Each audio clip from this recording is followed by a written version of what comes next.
मनस्पर्शी कथा या चॅनलवर आपले स्वागत आहे. एक लग्नगाठ अशीही भाग 5. ईशान उघड्या पडद्यांमधून तेजस्वी सूर्यप्रकाश माझ्या चेहऱ्यावर येईपर्यंत मी शांत झोपली होतो आणि मला झोपेतून बाहेर काढू लागले. बाहेर पक्ष्यांच्या किलबिलाटाने माझी निराशा आणखी वाढवली, कारण मी आणखी काही क्षण विश्रांती घेण्याच्या प्रयत्नाच्या मागे वळलो. पण झोपेने परत येण्यास नकार दिला. काल रात्रीच्या थकव्यामुळे माझा मेंदू अजूनही धुसूर होता आणि मला नेमके काय झोप येत नव्हती हे मला माहीत होतं. फ्लॅशबॅक. तिथे कोणी आहे का? तू मला का पकडले आहे? हा नक्कीच गैरसमज असावा. तेच हताश शब्द, तोच थरथरणारा आवाज. नव्यांदा शॅम्पेनचा घोट घेत मी सोफ्यावर मागे झुकलो. माझे पाय माझ्या समोरच्या टेबलावर सहज टेकले होते. तळघरातून आलेल्या विनवण्यांनी त्या शांत गोदामातून आवाज काढला. पण मी अस्वस्थ न होता माझ्या ग्लासमधील सोनेरी द्रव फिरवत राहिलो. प्लीज मला जाऊ दे. तुमच्याकडे चुकीची व्यक्ती असावी. त्याच्या ढोंगी निर्दोषतेमुळे मी हसलो. चुकीचा माणूस नाही राकेश, माझ्याकडे अगदी योग्य माणूस आहे. कारण या हरामीने माझ्या मुलीवर घाणेरडे हात टाकण्याचा धाडस केले होते आणि ते मी कधीही माफ करू शकत नाही. त्याने माझे जे होते ते स्पर्श केले. मी त्याला त्यातून सुटू देणार नाही. या विचारानेच माझ्या ओठांवर एक वाईट हास्य उमटले. मी माझे पेय संपवले. रिकामी बाटली टेबलावर ठेवली आणि उठून माझ्या शर्टचा कफ जुळवले. माझा हात माझ्या कोटच्या खिशात गेला. या प्रसंगासाठी मी आणलेल्या स्टिक चाकूच्या थंड हँडलभोवती बोटे फिरवत होतो. तळघराच्या पायऱ्या उतरताना मी शांतपणे श्वास सोडला. हवा ओलसर होती. बुरशी आणि बुरशीच्या वासाने दाट होती.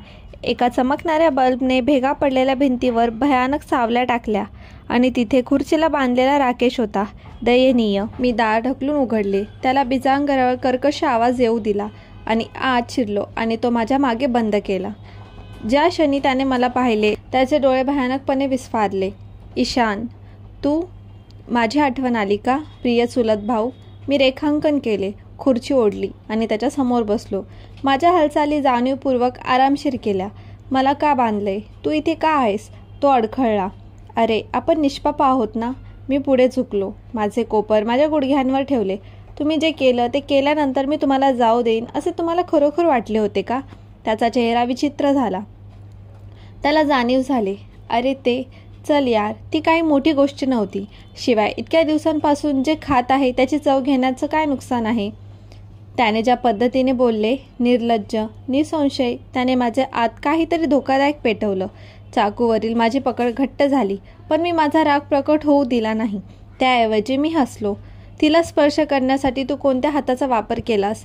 त्याचा श्वास अडकला. का? काय फरक पडतो? त्या प्रश्नाचे उत्तर दे. माझा आवाज त्या छोट्या खोलीतून घुमत होता. दोन्ही, तो अस्पष्टपणे म्हणाला. आवाज थरथरत होता. मग सांग राकेश. मी माझे डोके टेकवले आणि चाकू त्याच्या हनुवटीवर उचलला. मी कोणत्या हाताने सुरुवात करावी? ईशान यार, मला माफ कर. मी तुला एक प्रश्न विचारला. त्याचे तोंड उघडले, पण तो भीक मागण्याआधीच मी त्याच्या गालावर ब्लेड खुपसला आणि तो खोल अचूकपणे खाली ओढला. त्याच्या वेदनादायक किंकाळ्यांनी तळघर भरून गेले आणि मी त्याचा प्रत्येक क्षण एन्जॉय केला.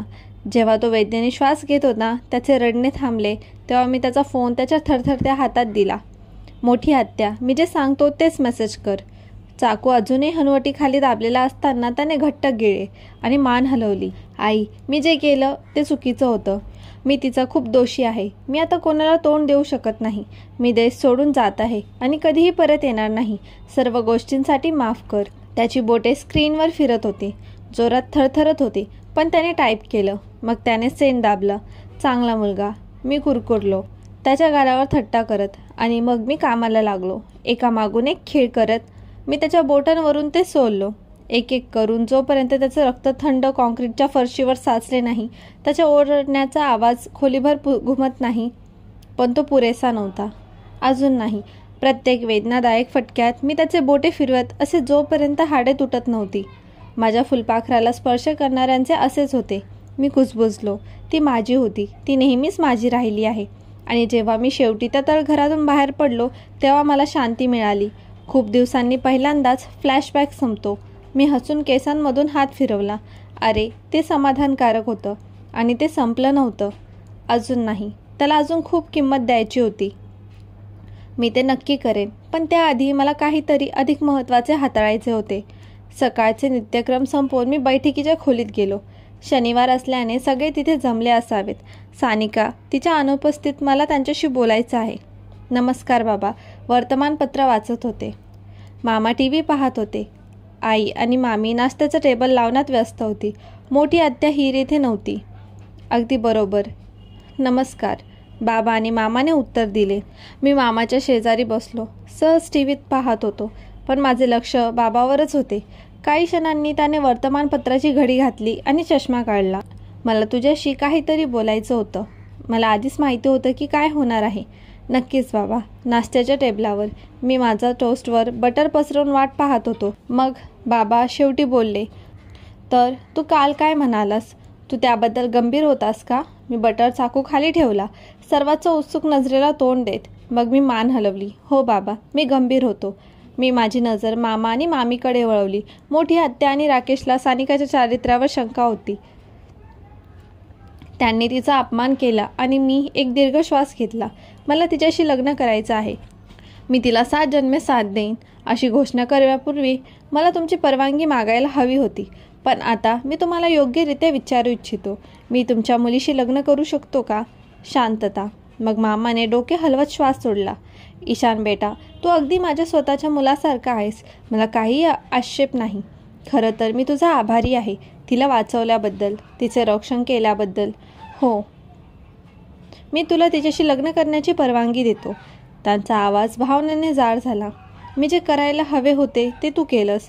मी तुझे पुरेसे आभार कधीच मानू शकत नाही. मामा, आभार मानण्यासारखे काही नाही आहे.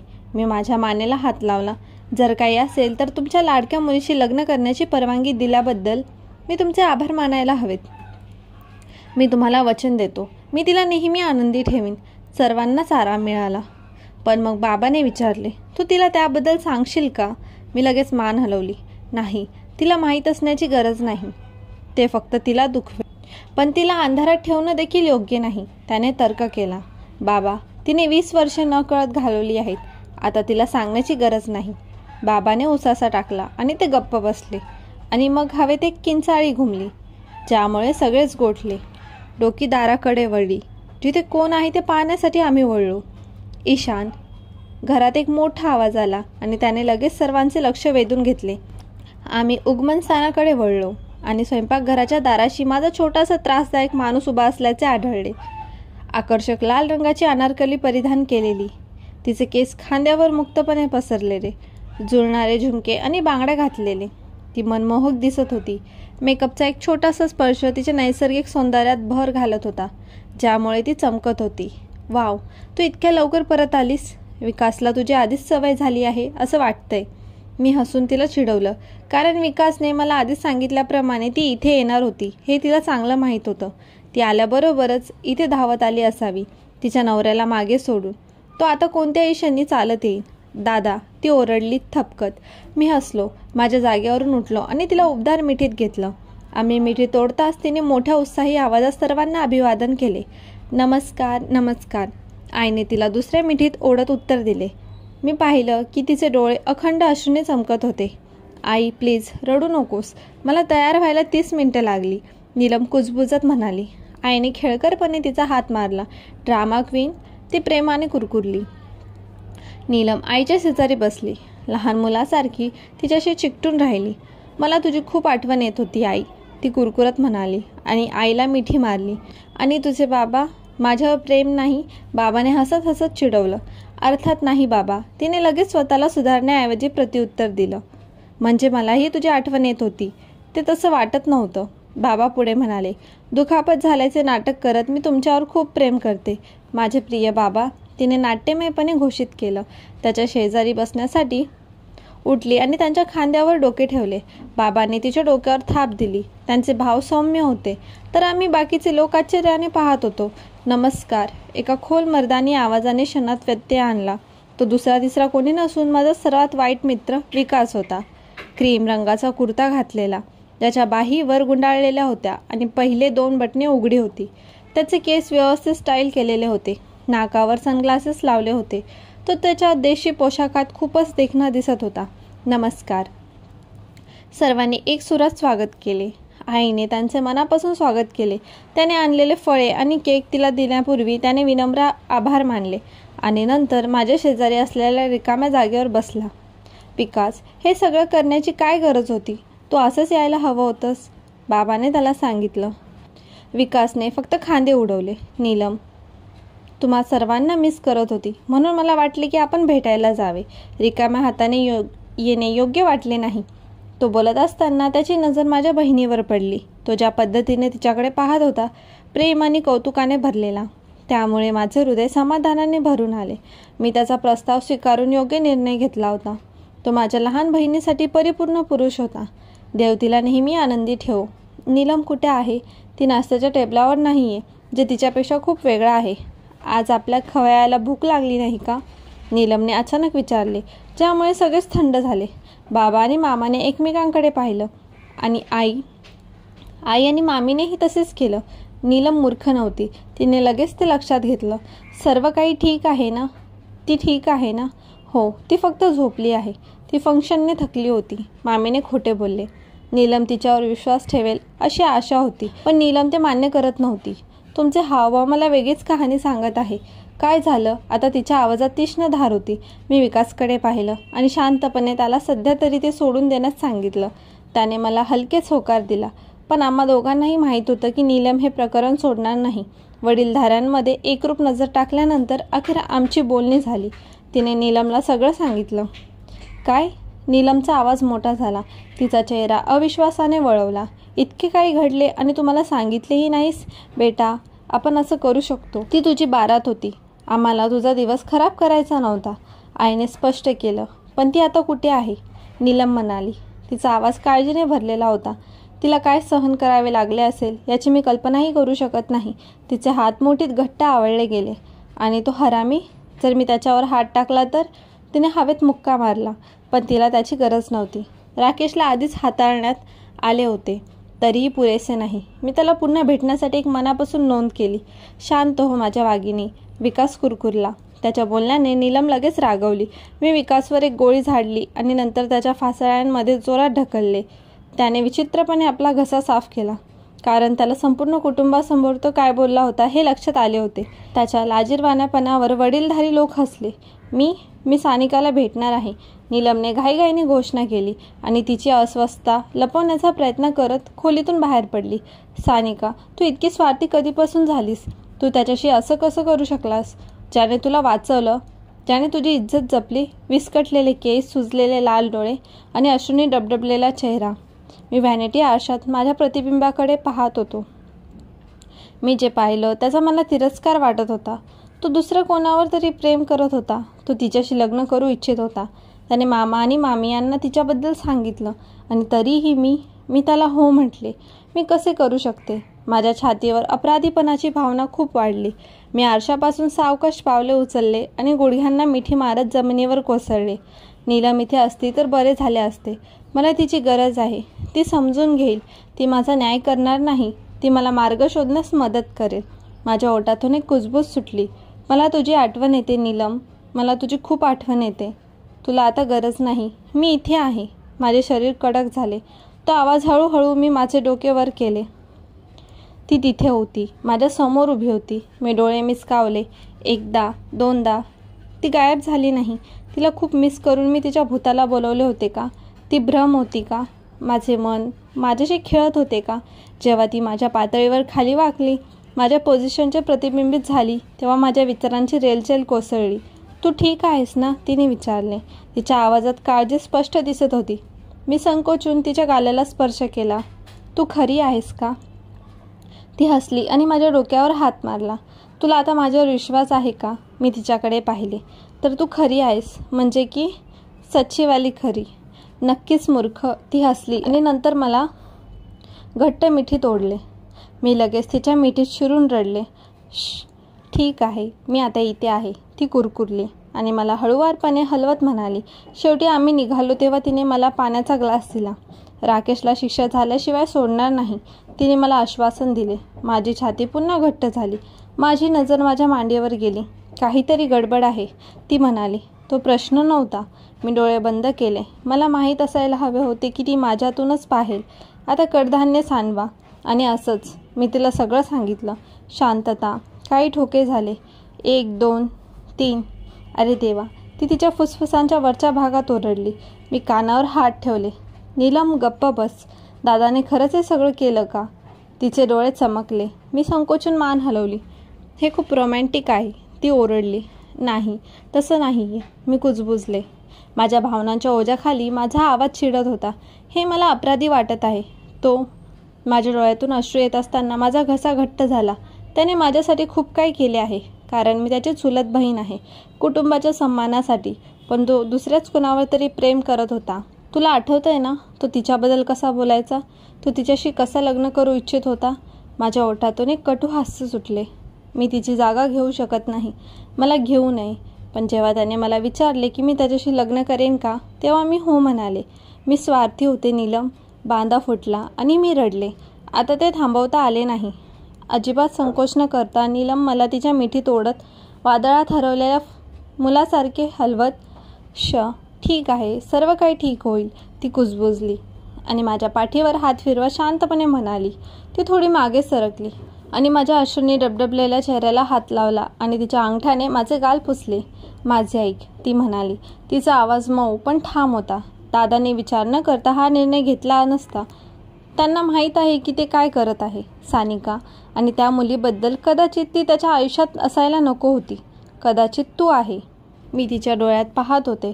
अस्वस्थपणा शोधत होते, काहीतरी धरून ठेवण्यासाठी.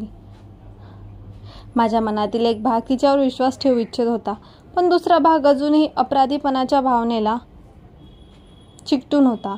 नीलम अचानक हसली. तिच्या डोळ्यात खोडकरपणा नाचत होता. तुम्हाला माहिती आहे का, मी खरंच ईशानचे आभार मानले पाहिजेत. मी गोंधळून भुवया उंचवल्या. त्याचे आभार? कशासाठी? तिचे हास्य आणखी वाढले. माझे स्वप्न सत्यात उतरवल्याबद्दल. मूर्ख. मी तिच्याकडे डोळे मिचकावले. तिचा अर्थ काय आहे हे समजून घेण्याचा प्रयत्न करत होते आणि मग ते मला जाणवले. नीलम नाही, मी ओरडले. आधीच विचारण्याबद्दल पश्चाताप होत होता. ती हसून हसून म्हणाली, अरे चल, मला नेहमीच तू माझी वहिनीत म्हणून हवी होतीस आणि आता ते घडत आहे. तू अधिकृतपणे आयुष्यभर माझ्यासोबत अडकली आहेस. नीलम, मी ओरडले. माझा चेहरा माझ्या हातात लपवत होते, तर ती वेड्यासारखी हसत राहिली. ठीक आहे, मी थांबते. तिने शेवटी स्वतःला सावरले आणि तिच्या डोळ्यातील काल्पनिक अश्रू पुसले. मग तिचा स्वर अधिक गंभीर झाला. हे बघ सानिका, जास्त विचार करणे थांबव. जे व्हायचं आहे ते नेहमीच मार्ग शोधेल. भूतकाळातील मुलीवर ताण घेण्याऐवजी समोर जे आहे त्यावर लक्ष केंद्रित का करू नये? तिचे शब्द माझ्या हृदयात पूर्णपणे बसले नाहीत, पण मला थोडे हलके वाटण्यासाठी पुरेसे होते. मी मान हलवली आणि तिच्या खांद्यावर डोके टेकवले आणि क्षणभर डोळे बंद केले. वेळ इथेच थांबला असता तर बरे झाले असते. नाटक नाही, वेदना नाही, अपराधीपणा नाही, नेहमीप्रमाणे फक्त मी आणि ती. बाय द वे, तू इथे कधी आलीस? मी डोके वर करून विचारले. सुमारे अर्धा तासांपूर्वी त्याच्यासोबत, तिने शेवटचा भाग लाजून म्हणाला आणि मी हसल्याशिवाय राहू शकले नाही. तो? हां, मी चिडवले. हो तो. आणि तुझ्या माहितीसाठी मी खरंच त्याचं नाव घेते. तुमच्यासारखं कदाचित दादाचं नाव कधीच मोठ्याने उच्चारणार नाही. मी त्यावर पैस लावते. तिच्या बोलण्याने माझे गाल जळत होते. ती चुकीची नव्हती. ती त्याला त्याच्या नावाने हाक मारण्याची कल्पनाही करू शकत नव्हती. फक्त या विचाराने माझ्या चेहऱ्यावर उबदारपणा पसरला. हे बघ, तू लाजतेस. नीलम भुवया हलवत माझ्या लाजिरवाण्यावर प्रत्येक क्षणाचा आनंद घेत होती. नीलम थांब. मी तिच्याकडे पाहण्याचा प्रयत्न केला, पण ती आणखी जोरात हसली. काही क्षणांनी तिने उसासा टाकला. ठीक आहे, गंभीरपणे सांगायचे तर गोष्टी राहू द्या. प्रवाहाबरोबर जा. ज्यावर तू नियंत्रण ठेवू शकत नाही त्याबद्दल काळजी करणे थांबव. गोष्टी जागी येतील यावर विश्वास ठेव. मी तिचे शब्द मनात उतरवून दिले. काही अर्थपूर्ण वाटत होते, तर काही अजूनही माझ्या गोंधळात अडकले होते. ती अचानक सरळ झाली. आता आपण खाली जाऊन सर्वांसोबत बसूया का? तिच्या सूचनेमुळे माझ्या मनात एक नवीन चिंता निर्माण झाली. आपण करायलाच हवे का? मी बडबडले. तिने डोळे मिचकावले. हो, आम्हाला कळतंय. तू कायमचे लपून राहू शकत नाही. एक दीर्घ श्वास घे. मी माझी भीती बाजूला सारत मान हलवली. सध्या तरी. हातात हात घालून आम्ही खाली गेलो. खोलीत प्रवेश करता सर्वांच्या नजरा आमच्याकडे वळल्या. सगळे तिथे होते, मोठी आत्या आणि तिचा मुलगा राकेश सोडून. आजचा भाग कसा वाटला कमेंटमध्ये नक्की सांगा आणि व्हिडिओला लाईक करा. चॅनलवर नवीन असाल तर सबस्क्राईब करा. पुढील भाग लवकरच येईल. धन्यवाद.